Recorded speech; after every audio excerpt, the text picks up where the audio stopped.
Quel est le rôle du professionnel de santé en cas de vague de chaleur? Il est important. Avant la vague de chaleur, il faut identifier les personnes âgées les plus vulnérables, bien évidemment. Quels sont les principaux facteurs de risque à prendre en compte? D'abord, les facteurs de risque individuels. Le grand âge, bien évidemment. La dépendance ou l'invalidité. L'isolement social. La précarité. La désocialisation. Mais aussi les méconnaissances des mesures de prévention, type tenue vestimentaire inadaptée ou consommation d'alcool. La présence de certaines pathologies chroniques et la prise de certains médicaments pourront interférer avec l'adaptation de l'organisme à la chaleur.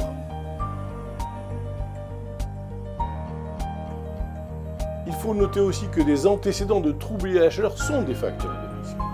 Les troubles de la mémoire, troubles mentaux, troubles du comportement, difficultés de compréhension et d'orientation. Maintenant, quels sont les facteurs environnementaux? Eh bien, l'habitat. D'abord, l'habitat qui est difficile à rafraîchir.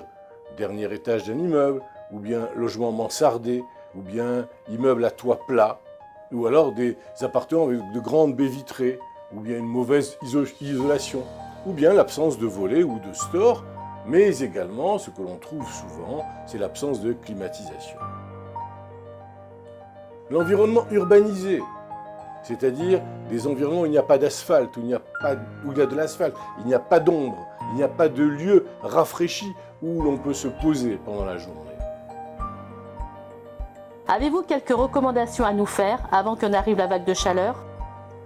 En pratique, avant la vague de chaleur, il est recommandé aux personnes âgées vulnérables de se signaler à leur entourage, à la mairie de leur domicile, afin que les services sociaux puissent organiser des visites régulières par des bénévoles ou des professionnels, comme les assistantes sociales, en cas de forte chaleur. Mais c'est le rôle de la famille aussi, d'assurer ce service, mais également d'avertir les services sociaux. Indiquer sur un document mis en évidence, près du téléphone, les coordonnées des personnes référentes, la famille, le médecin traitant, l'auxiliaire de vie, les services de soins, etc., etc. Il faut rendre facilement accessibles les derniers documents médicaux, avoir à portée de main des ordonnances, les résultats des analyses, les comptes rendus hospitaliers, etc., etc.